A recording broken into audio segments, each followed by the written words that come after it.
आपकी तरफ से भी शरायत हैं और उनकी तरफ से भी शरायत हैं कि 9 मई के ऊपर जो है वो माफ़ी मांगी जाए और सिद्क़े दिल से माफ़ी मांगी जाए। ये जो प्रेस कॉन्फ्रेंस की थी DGISPR ने, मैं उसका हवाला दे रही हूँ। क्या आप 9 मई के ऊपर रियलाइज़ करते हैं कि ये जो कुछ हुआ था ये गलत था?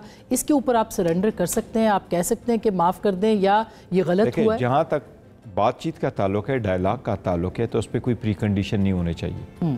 सियासत में आप एक दूसरे के लिए न माफिया मंगवाते हो, न माफिया जो है ना शर्त रखते हो कि आगे की तरफ बढ़े।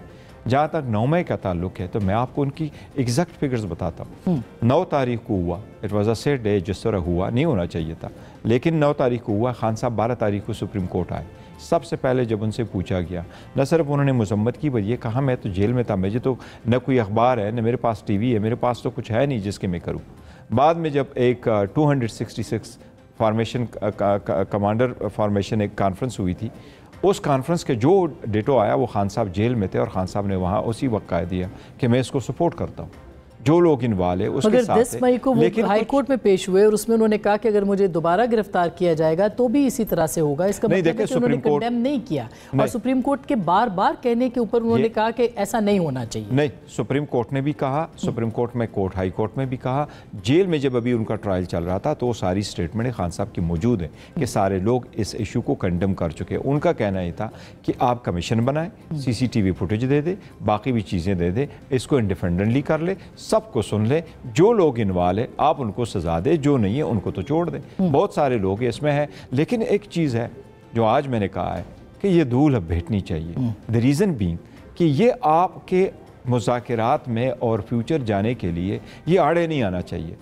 कि जी जब तक ये नहीं होगा तो आगे नहीं बढ़ेंगे, फलाना नहीं होगा तो आगे। आप बैठेंगे, बात करेंगे तो आगे बात बढ़ जाएगी। लेकिन ये मामला आपके और हुकूमत के दरमियान तो नहीं है, ये आपके और इस्टेब्लिशमेंट के दरमियान है, या आपके और फौज के दरमियान है। तो फिर कैसे इसको आप हुकूमत के ऊपर छोड़ सकते हैं? नहीं, हुकूमत के साथ तो देखो डायरेक्टली हमने नहीं कहा। हुकूमत के जब हमारा मतलब होता है वो 3 पॉलिटिकल पार्टीज़, उस पर तो हमारा वर्शन चेंज नहीं हुआ है, जिसके बारे में हमने कहा था कि जी ये है जिनके साथ डायलॉग वाली बात नहीं थी। लेकिन अगर कमेटी बनी है तो कमेटी के लिए कतगन नहीं लगा कि किसको कॉन्टेक्ट करे। कहीं ना कहीं से कॉन्टेक्ट तो स्टार्ट होना है, वो जिसके फार्म में होता है, जिसका जिस तरह हमारा लास्ट टाइम एक कॉन्टेक्ट इस्टेब्लिश हुआ था, बहुत अच्छा कॉन्टेक्ट इस्टेब्लिश हुआ था और बड़ा अच्छी एक सपोर्ट हम सोच रहे थे कि चीज़ें पॉजिटिव डायरेक्शन में जाएगी। फिर ऑल ऑफ अ सडन अभी ये जो 24 नवंबर 24 से पहले हमारा कॉन्टैक्ट इस्टेब्लिश हुआ था और बड़ा अच्छा कॉन्टैक्ट इस्टेब्लिश हुआ था एस्टेब्लिशमेंट के साथ।